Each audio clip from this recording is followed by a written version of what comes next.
a way of getting ahead and knowing ahead of time if something is going wrong. I also noted colorectal cancer screening. If you recall, when I talked about the leading causes of cancer-related deaths, I listed colorectal cancer as one of the common causes worldwide. Generally, colorectal cancer is actually more common in men than in women, but despite that, it's still a significant cause of cancer and death, cancer-related death in women. And you discover that a lot of the time, women are not as what's the word I want to, they're not as consistent in having regular colonoscopies as men are. So it's something I just wanted to highlight as well.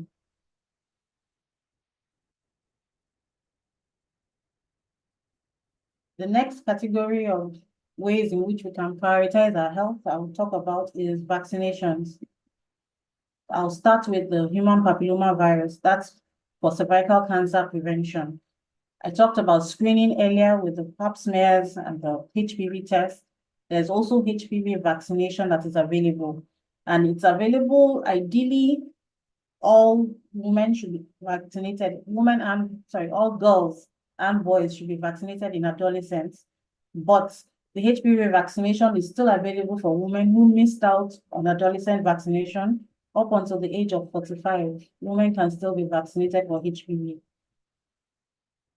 And once you're vaccinated for HPV, it's been proven to at least reduce or prevent up to 90% of cervical cancer cases, which is what they've seen in the West, which is why they have a lower burden for cervical cancer compared to lower middle income countries. Other vaccinations are listed here. They tend to be more relevant for pregnancy or women who are about or plan to be pregnant. One is the MMR vaccine, that's the measles, mumps, and rubella vaccine.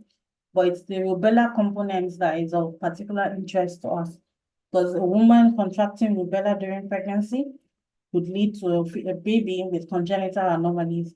So having the MMR vaccine before pregnancy is a good recommendation. Also, hepatitis B vaccination before pregnancy. And even when it's for women who are already infected with hepatitis B, they also have the option of getting immunoglobulins and immediate vaccination for their babies at birth to reduce the risk of transmission. We also have tetanus vaccine, which we routinely give. Sometimes we give it in combination with diphtheria, that's the DT vaccine, to help reduce the risk of transmission for the woman and also for the infant, for the neonate that is born up until the baby is old enough for their own immunizations.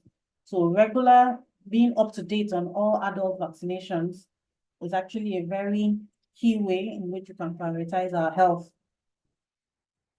Then I listed this category as preparation, which mostly just means being aware of what phase of cycle or phase of your life you're in, the kind of changes to expect, the kind of symptoms and problems to expect, and being on the lookout, basically. So I listed things like lifestyle modifications. For example, career woman, busy at work, but she knows she's about to go into menopause or she's already experiencing menopausal symptoms, being prepared and anticipating that these are the things that could happen and these are the ways I'll deal with it goes a long way in prioritizing her health. It reduces the stressfulness of the situation. She's not caught unawares by what's going on with her. So as things as little as the kind of clothes she wears or taking breaks at work or ensuring she has enough sleep prior to showing up at work, those can go a long way in addressing a lot of the health issues that can come along with menopause or generally with hormonal fluctuations. For example, knowing, oh, I'm in the phase of my cycle that is just before my period, which is the premenstrual phase. These are the kind of symptoms I typically have. I'm usually short-tempered or I have mood swings, I'm irritable. These are the ways in which I can prepare for this thing and avoid it affecting or hampering or reducing my productivity at work. So preparation is very key in maintaining good health. Diet modifications, some of these hormonal fluctuations or issues can be affected by intake of things like alcohol, intake of caffeine, smoking, high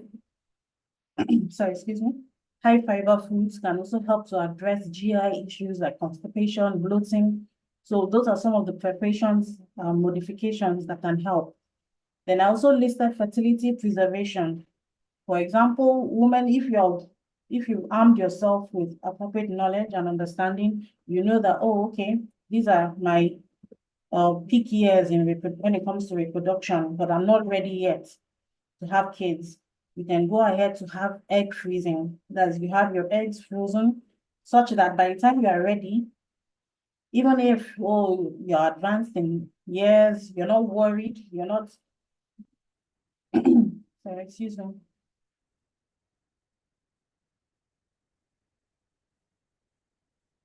All right, such that even if you're advanced in years, you're not worried about what's going to happen, you're not worried about fertility issues, you have a fallback measure in place already. I also talked about birth control, family spacing. All of these can help to prioritize the mental and emotional health, such that you don't have a woman who is carrying a pregnancy that she's not ready for, or is unwanted, or is having kids too close together, and it's affecting her productivity at work, which all still ties back to bringing about mental stress, emotional stress on the woman. But when you're able to plan your family appropriately, you give enough time between pregnancies to recover such that you go into each pregnancy at the peak of your physical health. All of that are ways in which you can prioritize your health appropriately. And the last category for prioritizing wellness I'll talk about is treatment. And I noted there quality of life. Sometimes it's not enough to just know that, oh, okay, this is the phase of life I'm in. These are the kind of symptoms. Maybe you're having premenstrual symptoms or you're having severe menopausal symptoms, and you just accept it that, well, that's the phase of life. There's nothing to do about it. Anything that is significant enough to impact on your quality of life is something that can be addressed.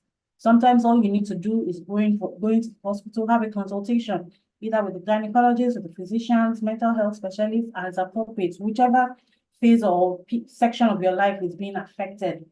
Sometimes there are treatments, there are modifications that can be given. Sometimes all you need is guidance on what changes or lifestyle modifications to do to help improve your quality of life.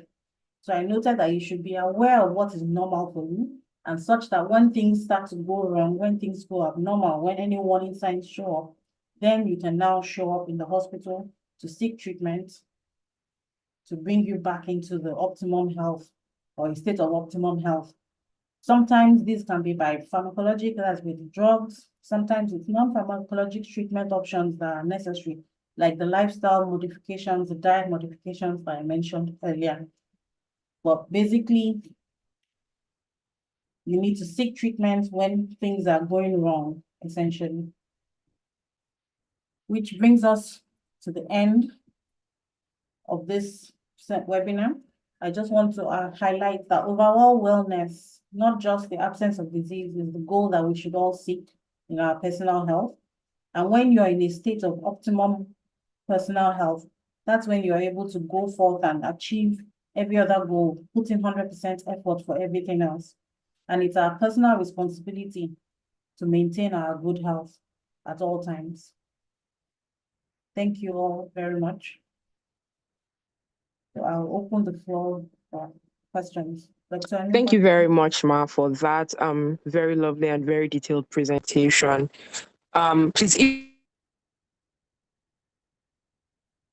if we have any questions, hospital. So if you have any questions, anything to add, any clarifications, please, you can either unmute yourself and speak, or you can put a question in the chat box. Thank you very much, Dr. Abudu, for that presentation. There are multiple things that I took away from there. Number one of the things you said, that if something is happening to you and it is significant enough to affect your lifestyle, like your everyday life, is Sorry, Dr. Anu, you're breaking in something that you should look into. That you mentioned that we need to know what is that. I'm so sorry. Is it better now? Yes. Okay. I said another thing that you mentioned is that we need to know, when it comes to our bodies as women, we need to know what is normal for us to be able to say that, okay, this is abnormal. Even when it comes to something as simple as self-examination of our breasts, knowing what your normal vaginal discharge looks like, such that if you're having an abnormal vaginal discharge, you can actually report it. So I found that, very enlightening. Like, you need to know what is normal before you can actually say that, okay, this is abnormal. And when you were talking about preparations, very, very important for you to know basic things about yourself.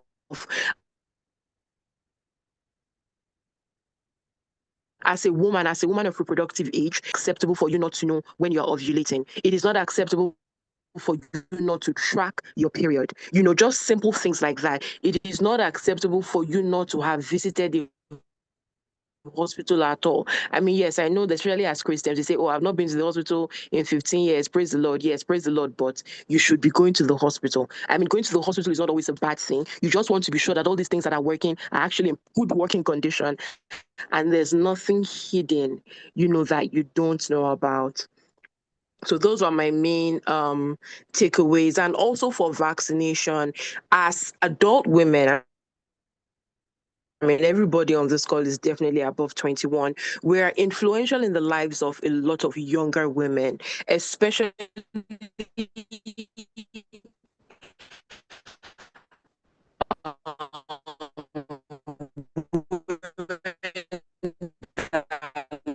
Dr. Anu, we can't hear you again.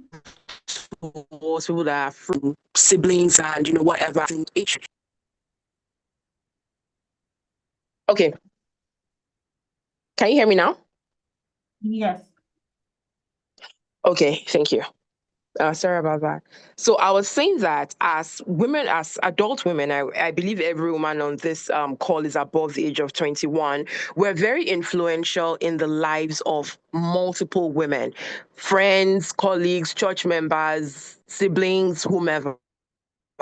Right? And a lot of these people have children. We can begin to talk to these people about the importance of HPV vaccinations in their children, both boys and girls. But I mean, since we're talking about women and health now, they're girls, right? So a lot of Nigerians are very, very adherent to childhood vaccinations, like all the basic ones, but not a lot of people actually vaccinate their kids for HPV. And it is very important.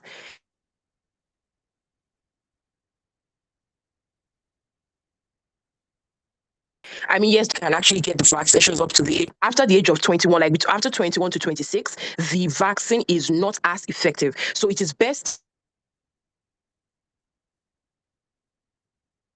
taken in late childhood and early adolescent 14. So of course, nobody is between 9 and 14 here, but we know a lot of people that are between the ages of 9 and 14. So we can encourage their mothers to bring those kids for vaccination.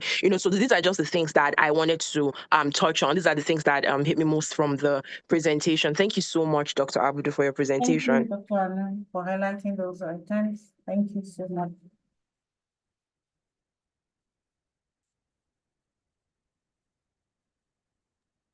All right, so if anyone wants to add anything, does anyone have a question? Yes, I do. Okay. Hello. Go ahead. Good afternoon. Sorry, good evening, hi, everybody. Please go ahead. Just hello, good evening, everybody. Good evening, Kome. Okay. All right. So my question is about the egg freezing. What's the best approach?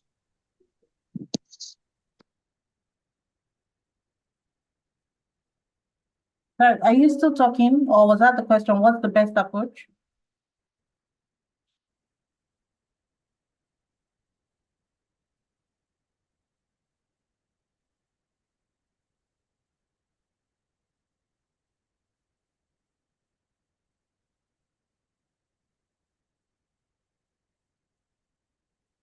Kome. I think she had a network issue. Yes, sorry. I out.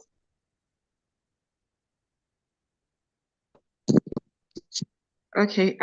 So can I ask my question now? I don't know if you can hear me. Yes, we can hear you now. Go ahead.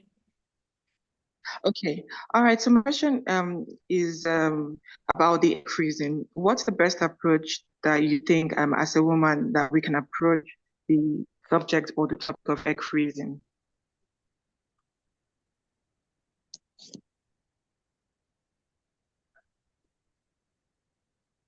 So if I tell you, like you said, what's the best approach to egg freezing? Yes, yes. Like for someone who is considering that option, what's the best way that you think that it can be approached? Okay, I'm not very sure I'm hearing it clearly, but I think you're asking what's the best approach towards egg freezing. So, Yes. freezing of gametes, yes, egg freezing ideally is best done in the 20s, early 30s, when your ovarian health, the quality of the eggs is most likely at the peak, at the best, or at the best, yes, at the peak of health.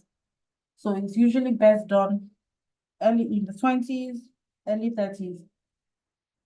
After the age of 35, the quality of the eggs tends to reduce and they are less able to tolerate the freezing and thawing process. It's also possible to, apart from egg freezing, it's also possible to have what we call embryo freezing, in which case it's not, the eggs are harvested and then incubated with sponda, they are fertilized basically, and it's the fertilized egg, that's the embryo, that is now frozen. Embryo freezing does tend to have a higher success rate later on when you are able to, when you're ready to use the embryo.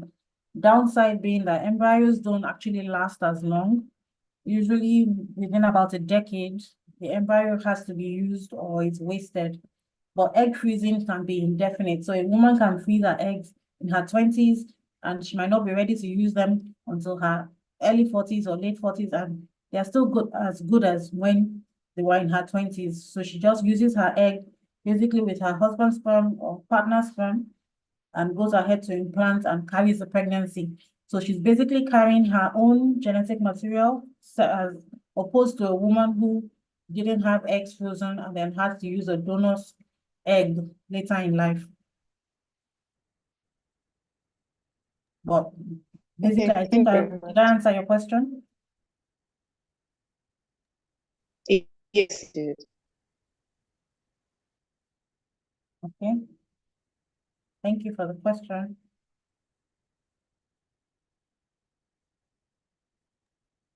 Do we have any other? Yes, ma. I actually have a question. Can you hear me, ma?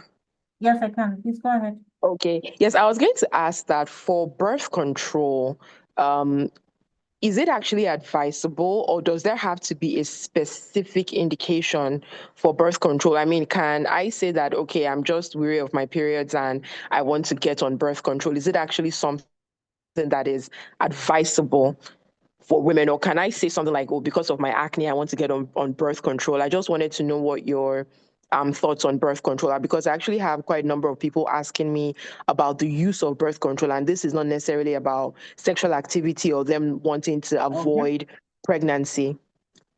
Okay, so yes, there are some other conditions where birth control is used as a form of treatment outside of the contraceptive benefit. You mentioned acne. For women who have PCOS, that's polycystic ovaries, we do use birth control as a form of treatment with the side benefit of the fact that it improves the acne, it improves the excessive hair growth. But that's limited to women who actually have PCOS. A woman who just has acne doesn't really fall within the category of PCOS. Going on birth control may not be as successful in helping with the acne. There was something else you mentioned, okay, being weary of the periods. Well, it depends on the kind of birth control. And the truth is, even with birth control, it doesn't necessarily mean your periods will stop. Some of them, some kinds of birth control, yes, periods are reduced, but using it for that particular benefit of, oh, I want to reduce the number of periods I have, it's not necessarily going to be a successful use of the drugs. And generally, when it comes to birth control, we do recommend that before starting any kind of birth control, a woman should have a consultation with a gynecologist to help determine what kind of birth control she's eligible for, what because some medical conditions might limit the option of birth control she can use. So the only birth control really that a person or a woman can use without a consultation or without needing to see a doctor, it's probably just condoms. Outside of that, it's recommended that they see a gynecologist, have a consultation, have that discussion in detail to see if birth control is an option for them and which one will be best suitable. But yes, there are a number of cases where we do use it for other reasons besides contraception. I hope that answered your question. Yes, ma, I did. Thank you very much, ma.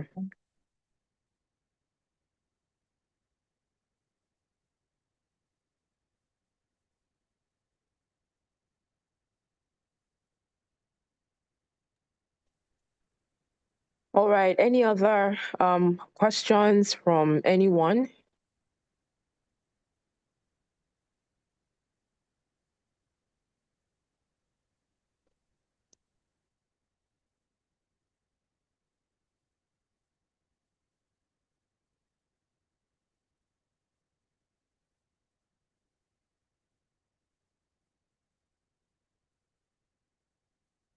Okay, so in the absence of any further questions, I want to say another very, very big thank you to Dr. Abudu for that very, very detailed and very lovely presentation.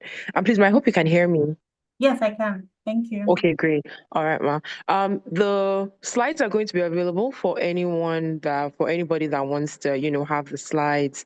And for people that are not familiar with Pillow Memorial Hospital, you can always reach us. I'm going to put numbers for us in the chat box, or if you know me personally, you can always reach out to me about, and I'm going to give you all the information that you need about Pillow Memorial Hospital.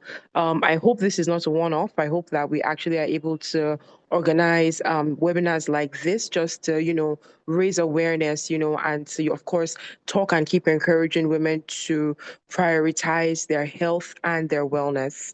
I actually saw something on Instagram sometime this week. And I know that this is part of what Dr. Abudu has spoken about, but I just want to reiterate it. When it comes to mental health struggles, a lot of people, a lot of women especially, suffer in silence. I saw this video on Instagram that said, all you need to do to not feel alone is to speak to somebody for 8 minutes, to speak to a friend for 8 minutes. So I would always encourage us that we need to have those people, those safe spaces that we can actually visit, those people that we can talk to in the events that we're just feeling overwhelmed. So if you're feeling upset, if you're feeling overwhelmed, if you just need to vent, right, to someone, you should have someone that you can talk to, because the truth is, one of the things that the body stores up is stress. And there are many ways that stress actually manifests later in life. There are actually now studies that are showing that women are more prone to autoimmune illnesses because women don't necessarily have healthy ways to express anger, to express frustration, and also to manage their stress, right? So it's very, very important that we leverage the people that we have in our communities and we talk to someone or people if there's a need for it. I want to say a very big thank you to everyone for attending this webinar. Have a lovely weekend. Bye-bye. Thank you, Dr. Anna. Thank you, everyone. Thank you, ma.